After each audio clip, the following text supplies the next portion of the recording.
নিশাত এসে টান দিয়ে সরিয়ে নিয়ে গেল শিমুলকে।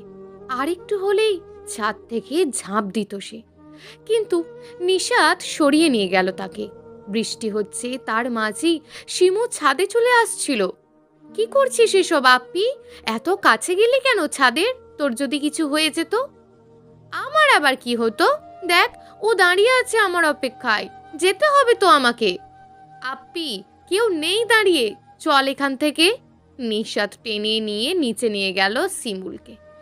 নিশাত বলল, আম্মু। শিমুর আম্মু বলল, কি হয়েছে রে? নিশাত বলল, দেখো কি করছে। শিমু তো পুরো ভিজে গেল। এভাবে ভিজলো কিভাবে? ছাদে গিয়ে। আবার ছাদে গেল? নিশু, যা তো, ওকে চেঞ্জ করিয়ে নিয়ে আয়, আমি খাবার দিচ্ছি। শিমু বলল, আম্মু। শিমুর আম্মু বলল, বল মা। শুভ্র তো ওখানে দাঁড়িয়ে আছে, ও তো ভিজে যাবে, ওকে বাসায় আসতে বলো। শিমুর আম্মুর চোখে পানি টলমল করছে। আচ্ছা, তুই চেঞ্জ কর, আমি ওকে নিয়ে আসছি। শিমুকে নিয়ে নিশু চলে গেল। শিমুর আম্মু বলল, আমার মেয়েটার ভাগ্যে এরকম হয় কেন? হে পরম করুণাময়, ওর এই অবস্থা আমি মা হয়ে কিভাবে দেখব? ওর সুস্থ হওয়ার পথ দেখিয়ে দেন। শিমুর আব্বু বলল, শুনছ, গতকালকেই বিদেশ থেকে ডাক্তার এসছে, আমরা শিমুকে নিয়ে ওখানেই যাব। আমার শিমু সুস্থ হবে তো? চেষ্টা করে তো দেখতে পারি। নিশু, শিমুকে নিয়ে খেতে আয়। শিমু খাবার টেবিলে বসে বলল, শুভ্র কই আম্মু, তুমি ওকে আনোনি? আমি খাবো না বলেই প্লেটটা ফ্লোরে ছুঁড়ে দিল। শিমুর আম্মু চিৎকার করে উঠল, শিমু। শিমুর আব্বু বলল, থামো, ওর উপর রাগ করছো কেন? মারে, এদিকে আয়। এত রাগ করলে হয়? আমি গেছিলাম ওকে আনতে, ও বাসায় চলে গেছে। তোর আন্টি তো ওর জন্য অপেক্ষা করছে, তাই না? না গেলে তো আন্টি বকা দেবে, তাই তো চলে গেছে। এখন তুই খেয়ে নে। শিমু বলল, আচ্ছা ঠিক আছে, তুমি খাইয়ে দাও। শিমুর আব্বু বলল, আমার রাজকুমারীটাকে খাইয়ে দেব তো। শিমুকে বুঝিয়ে সুঝিয়ে খাইয়ে দিল ওর বাবা। কিন্তু এভাবে আর কয়দিন চলবে? শিমুর আম্মু বলল, আমার মেয়েটা কি আর কোনোদিন সুস্থ হবে না? শিমুর আব্বু বলল, দেখি, এই ডাক্তারটাকে দেখিয়ে কালকে যাব আমি ওর সাথে দেখা করতে। শিমুর আম্মু বলল, ঠিক আছে। পরের দিনই শিমুর আব্বু আম্মু শিমুকে নিয়ে চলে গেল ডাক্তারের চেম্বারে। শিমু বলল, আমি এখানে কেন? শিমুর আম্মু বলল, তোর সাথে একজনের দেখা করাতে নিয়ে এসেছি। কে? জিহাদ পেছন থেকে বলল, আমি। শিমু বলল, এই তুমি কে? জিহাদ বলল, আমাকে চিনতে হলে ফ্রেন্ড হতে হবে আমার। শিমু বলল, আচ্ছা ফ্রেন্ড। জিহাদ বলল, তাহলে আমার নাম জিহাদ, আর আমি তোমার ফ্রেন্ড। শিমু বলল, তুমি খুব ভালো। তুমিও। আন্টি, আজকে ওকে নিয়ে চলে যান, আমি পরে যাব আপনাদের বাড়িতে ওকে দেখতে। আমার জন্য কিন্তু চকলেট আনতে ভুলবে না। ঠিক আছে মহারানী। শিমুর আম্মু বলল, চল তাহলে। শিমু বলল, আমার সাথে দেখা করতে যাবে কিন্তু? জিহাদ বলল, যাব তো, মহারানীর হুকুম তো মানতেই হবে। আচ্ছা। শিমু চলে গেল। শিমুর আব্বু বলল, আপনি তাহলে ডাক্তার? জিহাদ বলল, ওর সবগুলো রিপোর্ট হাতে পেয়েছি। শিমুর আব্বু বলল, ধন্যবাদ ডাক্তার। জিহাদ বলল, ধন্যবাদ দিয়ে ছোট করবেন না প্লিজ। ওর এরকম অবস্থা হলো কিভাবে তা যদি বলতেন। শিমুর আব্বু বলল, আচ্ছা বলো, কি জানতে চাও? এখান থেকে বের হয়ে চলুন, অন্য কোথাও জায়গায় গিয়ে কথা বলতে পারি আমরা। ঠিক আছে, চলো। জিহাদ আর শিমুর আম্মু গিয়ে একটা কফি শপে বসলো। তারপর বলা শুরু করলো, 1 বছর আগের কথা। প্রায় 1 বছর আগে শিমুকে শুভ্র নামে একটা ছেলেকে ভালোবাসতো। শিমুও তাকেই ভালোবাসতো। ছেলেটা ছিল আমার বন্ধুর ছেলে। ছেলেটাকে আমারও ভালো লাগতো। তাহলে ওর সাথে বিয়ে দেওয়ার কি সমস্যা ছিল? বিয়ে দিতে চেয়েছিলাম। 6 মাস আগে শিমু শুভ্রকে নিয়ে আমার কাছে আসে। 6 মাস আগের কথা। শিমু বলল, বাবাই, তোমাকে বলেছিলাম না শুভ্রের কথা। আরে শুভ্র, কেমন আছো? ভালো আছি আঙ্কেল, তুমি কেমন আছো? তোমরা দুজন দুজনকে চেনো? আমার বন্ধু সোহান আঙ্কেলকে তো চেনো, ওর ছেলেই শুভ্র। আমি তো শুধু শিশিরকে দেখেছি। শুভ্র হচ্ছে শিশিরের বড় ভাই। তুমি তো খুব পচা, আমাকে বলোইনি। শুভ্র বলল, আমি তোমাকে বিদেশে থাকতেই দেখেছিলাম, সেদিন থেকেই তোমাকে ভালোবেসে ফেলি। শিমুর আব্বু বলল, আচ্ছা, আমি সোহানের সাথে কথা বলে সব ঠিক করব। থ্যাংক ইউ আঙ্কেল, আমার মেয়ের সুখেই তো আমার সুখ। লাভ ইউ বাবাই। ঠিক আছে মামুনি, তোর আম্মুকে বল ওকে খেতে দিতে। খাবার রেডি হয়ে গেছে, চলো শুভ্র। নিশাত বলল, ভাইয়া। শুভ্র বলল, আরে শালিকা যে, কেমন আছো? ভালো আছি। শালিকা আমাকে পছন্দ হয়েছে? কি জন্য? তোমার আপুর বর হিসাবে। চলবে, তবে আমাকে নিয়মিত ফুচকা খাওয়াতে হবে। ঠিক আছে, খাওয়াবো। ওকে চলো, খেতে চলো। এটুকু বলেই আবারও দীর্ঘশ্বাস ফেলল শিমুর আব্বু। তারপর কি হলো আঙ্কেল? সোহানের সাথে কথা বলে বিয়ে ঠিক করে ফেলি দুজনের। তাহলে শুভ্র এখন কোথায়? বিয়ে ঠিক হওয়ার পর থেকে আমার মেয়েটা খুব খুশি ছিল। এত খুশি, এত হাসতো মেয়েটা। মেয়েটার হাসি মুখটা দেখেই খুব ভালো লাগছিল। আর শুভ্রও ছেলে হিসাবে খারাপ ছিল না, খুব ভালো ছিল ছেলেটা। তারপর এভাবেই বিয়ের দিন এগিয়ে আসলো। সবাই খুব খুশি ছিল বিয়েতে। বিয়ের দিন কি ব্যাপার সোহান, শুভ্র কই? ও ওর ফ্রেন্ডসদের সাথে আসবে। আচ্ছা ঠিক আছে। বিয়ের সময় পার হয়ে যাচ্ছিল, কিন্তু শুভ্র আসলো না। চোখ ভিজে আসলো শিমুর আব্বুর। শিমু কি করলো আঙ্কেল? আমার মেয়েটা সহ্য করতে পারেনি এসব। দরজা বন্ধ করে ফেললো। অনেকবার দরজা খুলতে বললাম, খুললো না। দরজা ভেঙে সারা ফ্লোরে রক্তে ভরপুর ছিল। মেয়েটা আমার ফ্লোরে অজ্ঞান হয়ে পড়েছিল, লাল শাড়ি পরে সাজগোজ করে। শুভ্র এভাবে ঠকালো কেন শিমুকে? ওকে নিয়ে হাসপাতালে গেলাম। ডাক্তার ওকে সুস্থ করে তুললে জানতে পারি যে শুভ্রর গাড়ি অ্যাক্সিডেন্ট হয়েছে। শুভ্র আর বেঁচে নেই। হ্যাঁ, অ্যাক্সিডেন্টে মারা যায় শুভ্র। শিমু শেষবারের মতো দেখতে পাইনি শুভ্রকে। তারপর থেকে মেয়েটা আমার এরকম হয়ে গেল।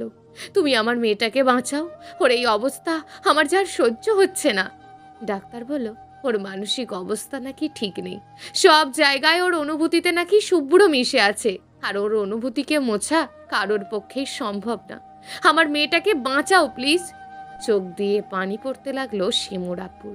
জিহাদ বলল, বাঁচাতে তো হবেই, ওকে যে আমি ভালোবাসি সেই ছোট্টবেলা থেকে। আস্তে আস্তে বলল জিহাদ। শিমুর আব্বু বলল, কিছু বললে? না আঙ্কেল, কিছু না। ওর মন থেকে অতীতের অনুভূতি আমি মুছে দেব। তাহলে চলো বাড়িতে। আচ্ছা, তুমি তো নাকি বিদেশ থেকে আসছো, কই থাকো এখন? আমার বাড়িতে। এখানে তোমার বাড়ি আছে? হ্যাঁ আছে। আচ্ছা, আজ ওঠা যাক। চলুন, আমি আপনাকে দিয়ে আসি। না না, এত কষ্ট করতে হবে না। কষ্ট হবে কেন আঙ্কেল, চলুন দিয়ে আসি। শিমুর আব্বু আর আপত্তি করলো না। বাড়ির সামনে গিয়ে গাড়ি থেকে নামতেই শিমু দৌড়ে আসলো। শুভ্র এসেছে, শুভ্র এসেছে। গাড়ির সামনে জিহাদকে দেখে দাঁড়িয়ে গেল। কেঁদে দিল শিমু। জিহাদ বলল, কান্না করছো কেন? তুমি আসছো কেন? আমার শুভ্র কই? তুমিই তো আমাকে আসতে বললে চকলেট নিয়ে। চকলেট দাও তাহলে। আনতে তো ভুলে গেছি। আরো জোরে চিৎকার দিয়ে উঠল শিমু। চলো চলো, এক্ষুনি সামনের দোকান থেকে কিনে দেব। হ্যাঁ চলো। চকলেট কিনে দিতেই খেতে শুরু করলো শিমু। জিহাদ টাকা দিয়ে পিছনে ঘুরতেই দেখলো শিমু রাস্তার মাঝখানে চলে গেছে আর আপন মনে চকলেট খেয়েই যাচ্ছে। পিছন থেকে গাড়ি আসছিল, কিন্তু সে খেয়াল নেই শিমুর। জিহাদ শিমুকে টান দিয়ে সরিয়ে নিয়ে গেল। জিহাদ বলল, এই তুমি চোখে দেখো না? এক্ষুনি তো গাড়িটা অ্যাক্সিডেন্ট করিয়ে ফেলতো। তুমি কি নিজের দিকে খেয়াল রাখতে পারো না? শিমু কান্না করতে করতে বলল, আম্মু এটা আমার ফ্রেন্ড না, আমাকে বকছে, আমাকে একটুও আদর করে না। জিহাদ বলল, সরি শিমু, আমি আর বকবো না। কানে ধরো, রাস্তাতে সবাই দেখছে তো। আম্মু, ধরছি তো। উঠবস করো। এটাও করতে হবে? করতে হবে। আচ্ছা। জিহাদ কান ধরে উঠবস করছিল, আর শিমু খিলখিল করে হাসছে। শিমুর হাসিতে জিহাদও হাসছে।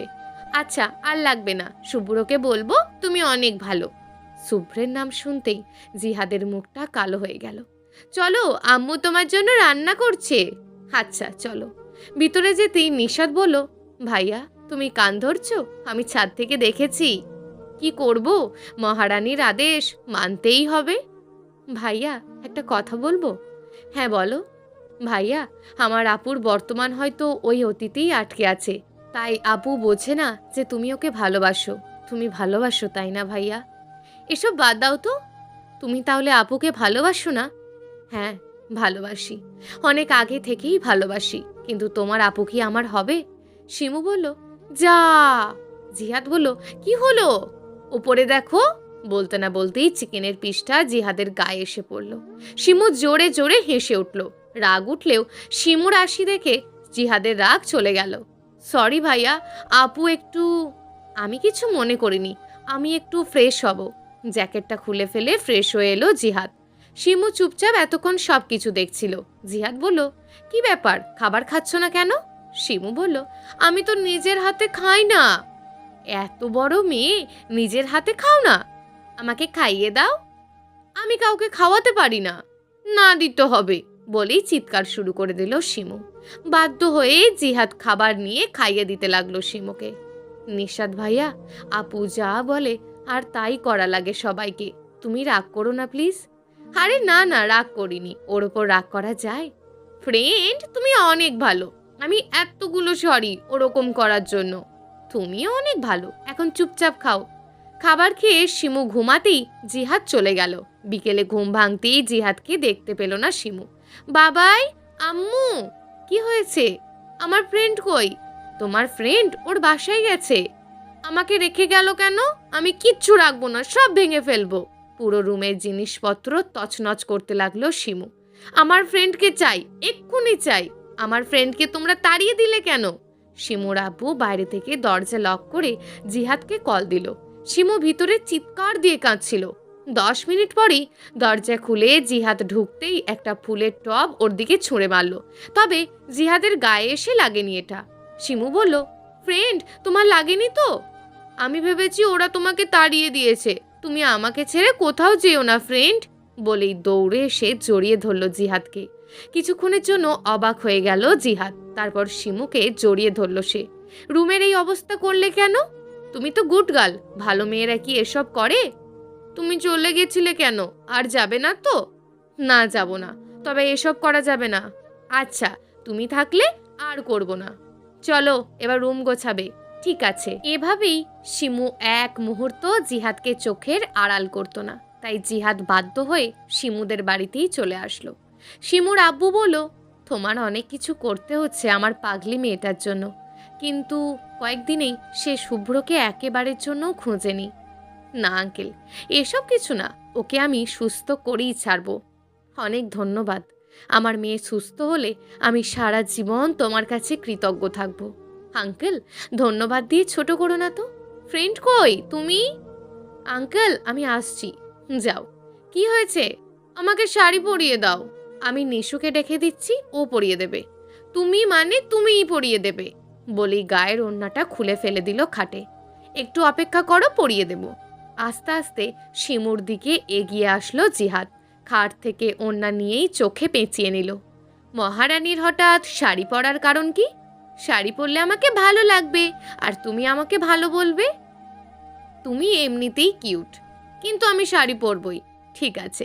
শাড়ি পরানো হলে চোখ থেকে ওড়নাটা সরালো জিহাদ। অবাক হয়ে দেখছে সে শিমুকে।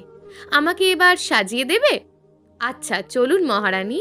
আয়নার সামনে দাঁড় করিয়ে চোখে কাজল, ঠোঁটে লিপস্টিক আর চুল থেকে খোঁপা ছাড়িয়ে দিল। আমার মহারানীটাকে অপ্সরার মতন লাগছে তো। আমি তোমার সাথে এভাবে ঘুরতে যাব ফ্রেন্ড। ফুচকা খাবে? খাবো। আচ্ছা, কুঁচিগুলো ঠিক হয়নি, আমি ঠিক করে দিচ্ছি। শাড়ির কুঁচি ঠিক করিয়ে দিয়ে উঠে দাঁড়ালো জিহাদ। যাওয়া যাক। চলো। বের হতেই শিমুর আম্মু বলল, কই যাচ্ছ? আন্টি, ওকে নিয়ে বের হচ্ছি। সামলাতে পারবো তো? জি আন্টি, নিশ্চয়ই পারবো। আচ্ছা, যাও। দুজন মিলে একটা পার্কের সাইডে ফুচকার দোকানে বসলো। ফুচকা খেতে খেতে পুষ্প আসলো। পুষ্প বলল, শিমু, তুই বাসার বাইরে? ফুচকা খেতে এসেছি। আচ্ছা, তুই আমার সাথে দেখা করতে চাস না কেন? তুই তো কারোর সাথেই দেখা করতে চাস না। আমি কতবার চেয়েছি তোর সাথে দেখা করতে, কিন্তু করলি না তো তুই। কখন করলাম না? দেখো ফ্রেন্ড, কি মিথ্যে কথা বলছে। আপনাকে আমি চিনি না, তবুও চুপ থাকেন প্লিজ। কেন? ওর কিছু মনে নেই। ওর সাথে যা ঘটেছে তা আবার মনে করিয়ে দেবেন না প্লিজ। ও যা করছে করতে দেন। আচ্ছা, একা খাবি তুই? আমাকে দিবি না? আমার পাশে আয়। পুষ্প বলল, এই দেখ তোর জিজু। কবে বিয়ে করলি? 5 মাস হলো। দেখেছো ফ্রেন্ড, দাওয়াত দিল না আমাকে, রাগ করেছি, যা। আরে সরি, কান ধর। সবার সামনে? ওকে। পুষ্প কান ধরতেই শিমু খিলখিল করে হেসে উঠল। হয়েছে, আর লাগবে না। এবার বসি আপনার পাশে। বসো। পুলক বলল, শালিকা আমিও আছি কিন্তু, তুমিও আসো, বসো। পুলক বলল, আচ্ছা, ওর কি কোনো সমস্যা আছে? পুষ্প বলল, আমি যে আমার বেষ্টু শিমু সম্পর্কে বলেছিলাম না, এই হচ্ছে শিমু। পুলক বলল, শুভ্রের জন্য এখনো অপেক্ষা করে? অনেক ভালোবাসে ওকে। শিমু বলল, কি ফিসফিস করে কথা বলছিস? দেখছো ফ্রেন্ড, আমাদের রেখেই সব কথা শেষ করে ফেললো। তুমি বকবকটা একটু কমাবে? ওই যে আইসক্রিমওয়ালা, আমি আইসক্রিম খাবো বলেই দৌড় দিল রাস্তার দিকে। জিহাদ কিছু বুঝে ওঠার আগেই একটা গাড়ি এসে ধাক্কা দিয়ে চলে গেল। রক্তে ভেসে গেল রাস্তা। দৌড়ে গিয়ে শিমুকে জড়িয়ে ধরল জিহাদ। জিহাদ বলল, কেন এরকম করলে শিমু? এতদিন পর তোমাকে পেলাম, আবার হারাতে পারবো না আমি। কথা বলো শিমু, আমি যে তোমাকে ভালোবাসি। পুলক বলল, ওকে হাসপাতালে নিতে হবে। জিহাদ, ওঠো। ও আর উঠবে না, আমি ওকে কেন এখানে আনলাম? এইসব বলে না। পুষ্প, আমি গাড়ি আনতেছি। পুষ্প বলল, কথা বল। আমার কলিজাটাকে আমি আবার হারিয়ে ফেললাম। সেই কখন থেকে শিমু ওই বন্ধ দরজার ভিতরে। জিহাদ চুপ হয়ে দরজার পাশেই দাঁড়িয়ে আছে। সময় কেটে যাচ্ছে। মিশু, পুষ্প সহ সবাই কান্না করছে। পুষ্প হঠাৎ সেন্সলেস হয়ে গেল কান্না করতে করতে। নিশু বলল, ভাইয়া, আমার আপুটা কি আর উঠবে না? ওকে যে উঠতেই হবে, আমার ভালোবাসার জন্য উঠতেই হবে। প্রায় 12 ঘন্টা কেটে গেল। ডাক্তার এসে বলল, শিমু অনেকটা সুস্থ। শিমুর জ্ঞান ফিরে আসলো। শিমুর আব্বু বলল, মা রে, এখন কেমন লাগছে? অনেক ভালো লাগছে আপু। নিশু কই? এই তো আপি, আমি এখানে। জিহাদ বলল, আমি তোমার খেয়াল রাখতে পারিনি, তার জন্য সত্যিই সরি শিমু। কান ধরতে বললেও ধরবো। শিমু বলল, আপনি কে? কথাটা শুনেই জিহাদ অবাক হয়ে গেল। শিমু জিহাদকে চিনতেও পারছে না। পুষ্প মা হতে চলেছে জেনেই অনেক খুশি হলো শিমু। সুস্থ হলেও শিমু সম্পূর্ণরূপে ভুলে গেছে জিহাদকে। জিহাদ বলল, কেন এটা হলো? আমি যে তোমাকে ভালোবাসি, বলতে চেয়েও বলতে পারলাম না, তার আগেই ভুলে গেলে তুমি আমাকে। চোখ মুছে বের হয়ে আসলো হাসপাতাল থেকে। শিমু বলল, বাবা, ও কে ছিল? শিমুর আব্বু বলল, তুই জিহাদকে ভুলে গেলি? ডাক্তার শিমুর আব্বুকে ডেকে নিয়ে চলে গেল। তারপর বলল, অ্যাক্সিডেন্টে ওর পুরনো অতীত মনে পড়লেও ভুলে গেছে এই কয়েকদিনের সব কিছু। ওর যে অনুভূতিটা এক জায়গায় স্থির ছিল, সেটা ওর মন থেকে হারিয়ে গেছে। সাথে হারিয়ে গেছে 6 মাসের ঘটনাগুলো। এগুলো মনে করাতে গেলে ওর নিজেরই ক্ষতি হবে। এমনও হতে পারে ও সবই ভুলে যাবে। তাই জোর করবেন না কেউ ওকে। বলো না আম্মু, ও কে ছিল? নিশাত বলল, আপু, তুই জিহাদ ভাইয়াকে ভুলে গেলি কিভাবে? ভাইয়া তোকে কত ভালোবাসতো। শিমু বলল, আমার তো কিছু মনে পড়ছে না কেন? শিমুর আব্বু বলল, থাক মা, কষ্ট করতে হবে না তোর, ভুলে যাও সব। কয়েকদিনের মধ্যেই শিমুকে বাড়ি নিয়ে গেল। জিহাদ শিমুকে দেখতে এসেছিল, কিন্তু শিমু চিনতে পারল না জিহাদকে। পুষ্প বলল, এখন কি করবে ভাইয়া? জানি না, আমি যাচ্ছি। কই যাবে? জানি না, আবার দেশ ছেড়ে চলে যাব হয়তো। নিশাত বলল, যেও না ভাইয়া। কি করব, ও যে আমাকে চিনছে না। অপেক্ষা করো। জিহাদ বলল, ডাক্তার তো বলেই দিল ওর ওপর জোর দেয়া যাবে না। আমি জানি ওর আর কিচ্ছু মনে পড়বে না। ওকে ছেড়ে গিয়ে ভালো থাকতে পারবে ভাইয়া? জানি না আমি কিছু। শিমুর আব্বু বলল, জিহাদ, একটা কথা বলার ছিল। বলেন আঙ্কেল। আমি তোমার বাবা মায়ের সাথে কথা বলতে চাই, তোমার আপত্তি না থাকলে। কি ব্যাপারে আঙ্কেল? আমার ইচ্ছে তুমি শিমুকে বিয়ে করো। নিশাত বলল, ওয়াও আব্বু, তুমি অনেক ভালো কথা বলেছ, তাড়াতাড়ি বিয়েটা দাও আব্বু। জিহাদ বলল, কিন্তু শিমু রাজি হবে তো? দেখি কি হয়। আমি তাহলে আব্বু আম্মুকে আসতে বলে দেব? বলো। জিহাদ চলে যেতেই শিমুর রুমে আসলো শিমুর আব্বু আর আম্মু। শিমুর আম্মু বলল, এইভাবে আর কয়দিন? আম্মু, আমার ভালো লাগছে না, প্লিজ যাও। মারে, তোর সব কথা আমি রাখছি। যে চলে গেছে সে আর কি ফিরে আসবে বল? আমার ভালো লাগছে না এসব কথা বলতে। দেখ, জিহাদ তোকে ভালোবাসে। নিশাত বলল, হ্যাঁ আপু, ভাইয়া তোকে খুব ভালোবাসে। আমি এসব নিয়ে কথা বলতে চাই না নিশু। কেন আপু? তুই যখন অসুস্থ ছিলি ভাইয়া তোর সব কথা রাখতো, যখন যা বলতিস তাই করতো। ভাইয়া তোকে ভালোবাসে তাই এসব করতো। আর আজ তুই কেন অতীতের জন্য? প্লিজ যাও সবাই তোমরা আমার রুম থেকে, প্লিজ যাও। শিমুর রাগ দেখে সবাই চলে গেল। দরজা বন্ধ করে কান্না করছে শিমু। জিহাদ জানতেও পারল না শিমু বিয়েতে রাজি না। কয়েকদিন কেটে গেল। আজ জিহাদ দেশ ছেড়ে চলে যাচ্ছে, পিছনে রেখে যাচ্ছে তার ভালোবাসার পাখিটাকে। গাড়িতে চুপচাপ বসে আছে জিহাদ। নিশাত বলল, ভাইয়া চলে গেছে আপু, তোর জন্য এই ডায়েরিটা দিয়ে গেছে। ডায়েরিটা খুলতেই একটা ছবি পেল। ছবিটা দেখেই চিনতে পারল শিমু, সেই জিহাদ যে ভালোবাসতো শিমুকে। মায়াবতী, সেদিন তোমার যোগ্য ছিলাম না, ভেবেছিলাম যোগ্য হয়েই ফিরব, কিন্তু যোগ্য হতে গিয়ে তোমাকে যে হারিয়ে ফেলছিলাম, তারপর আবারও ফিরে পেতেই হারিয়ে গেলে তুমি। সেদিনও বলছিলাম তোমাকে ভালোবাসি, আজও বলছি আমি আজও শুধু তোমাকেই ভালোবাসি। ভালো থেকো, আমি চলে যাচ্ছি, অনেক ভালো থেকো। স্মৃতির পাতায় কোনোদিন যদি এসে যাই আমি, ভাবনার গভীরে যদি কোনোদিন আমি হতে পারি তোমার একটু ভাবনার কারণ, সেদিনও যদি আসো আমি শুধুই বলবো আমি শুধুই তোমাকেই ভালোবাসি। চিঠি পড়ে অবাক হয়ে গেল শিমু। এতগুলো বছর ধরে একটা মানুষ ওকে ভালোবাসতে পারে ভাবতে পারছে না শিমু। প্লিজ আপু, ফিরিয়ে নিয়ে আয় ভাইয়াকে। আমি ওকে ভালোবাসতে পারবো না নিশু, আমি শুভ্রকে ভালোবাসি। শুভ্র ভাইয়া তো নেই এই পৃথিবীতে, তারপরেও আমি ওকেই ভালোবেসে যাব। তাহলে জিহাদ ভাইয়া চলে যাক এটাই চাস তুই? যাক সে। শিমুর আম্মু বলল, আজ তুই জিহাদকে ফেরাবি, তা না হলে আমাদের মরা মুখ দেখবি। শিমু বলল, আম্মু চুপ, আমি তো আমার এই শিমুকে চিনতাম না যে শুধু নিজের স্বার্থের কথা ভাবে।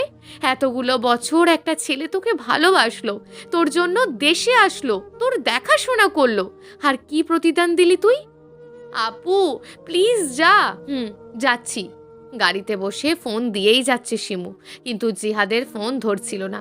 প্রায় 30 মিনিট পর শিমু এয়ারপোর্টে আসতেই সিকিউরিটি শিমুকে ঢুকতে দিল না। ব্যর্থ হয়ে বাড়িতে ফিরে গেল শিমু। 1 মাস হয়ে গেল জিহাদ চলে গেছে। কয়েকদিনেই শিমু বুঝতে পারল সে জিহাদকে ভালোবেসে ফেলছিল। ফিরে গিয়েও শিমুর স্মৃতিতে বারবার মনে পড়ছিল জিহাদকে। এক মনে শিমুকে দেখছিল জিহাদ। কাজ শেষ করে এসে শিমুর ছবির দিকেই তাকিয়ে আছে আর চোখ দিয়ে পানি পড়ছে। জিহাদ বলল, আমি কি করলে তোমাকে ভুলতে পারবো আমি জানি না, আমি যে শুধু তোমাকেই ভালোবাসি। আমিও তো তোমাকেই ভালোবাসি। কে জানি বলে উঠতেই চমকে উঠল জিহাদ। কে? তোমার মায়াবতী। শিমু? না, এটা আমার কল্পনা। তুমি এখানে আসতেই পারো না। আমাকে ছুঁয়ে দেখো, আমি তোমার কল্পনা নাকি বাস্তব? না, তুমি প্রতি রাতেই আসো, আবার হারিয়ে যাও। এবার আর হারাবো না, আমি বিশ্বাস করি না। আরে আমি এসেছি, সত্যিই এসেছি, তোমাকে ভালোবাসি তাই এসেছি। না, তুমি শুধুই স্বপ্ন। আচ্ছা দেখাচ্ছি আমি তোমাকে, তোমার বাস্তবে এসেছি। বলেই জিহাদের ঠোঁটের সাথে আলতো করে শিমু নিজের ঠোঁট ছুঁয়ে দিতেই জিহাদ অবাক হয়ে গেল। তুমি সত্যিই এসেছো? 1 মাসে আমি বুঝেছি আমি তোমাকে ভালোবাসি, তোমাকেই চাই আমার, তাই এসেছি। আমি আর হারাতে দেব না তোমাকে, অনেক বেশি ভালোবাসি। জড়িয়ে ধরল জিহাদ শিমুকে। শিমুও হেসে মুখ লুকালো জিহাদের বুকে। শিমু, সারা জীবন ভালোবাসবে তো? বাসবো তো। হঠাৎ করেই টেবিলের পাশে রাখা ডায়েরিটা দেখতে পেল শিমু। এগিয়ে গিয়ে ডায়েরিটা হাতে নিল। ডায়েরির ওপরে লেখা, তোমাকে ভালোবাসি। শিমু হেসে উঠল। তারপর ডায়েরির পাতা উল্টেই দেখলো সবগুলো তাকে নিয়ে লেখা। শিমু, আমি শুধু তোমাকে ভালোবাসি, তোমাকেই ভালোবেসে যেতে চাই, আর তোমাকেই ভালোবাসবো। প্রিয় দর্শক, যদি আজকের গল্পটি আপনাদের ভালো লেগে থাকে তাহলে ভিডিওটিতে অবশ্যই একটি লাইক করে আপনার মূল্যবান একটি কমেন্ট করুন। আর হ্যাঁ, চ্যানেলটিকে যদি সাবস্ক্রাইব করে না রাখেন তাহলে চ্যানেলটিকে অবশ্যই সাবস্ক্রাইব করে আমাদের পাশে থাকুন। দেখা হবে আগামীকালের নতুন এবং আকর্ষণীয় গল্প নিয়ে। ধন্যবাদ।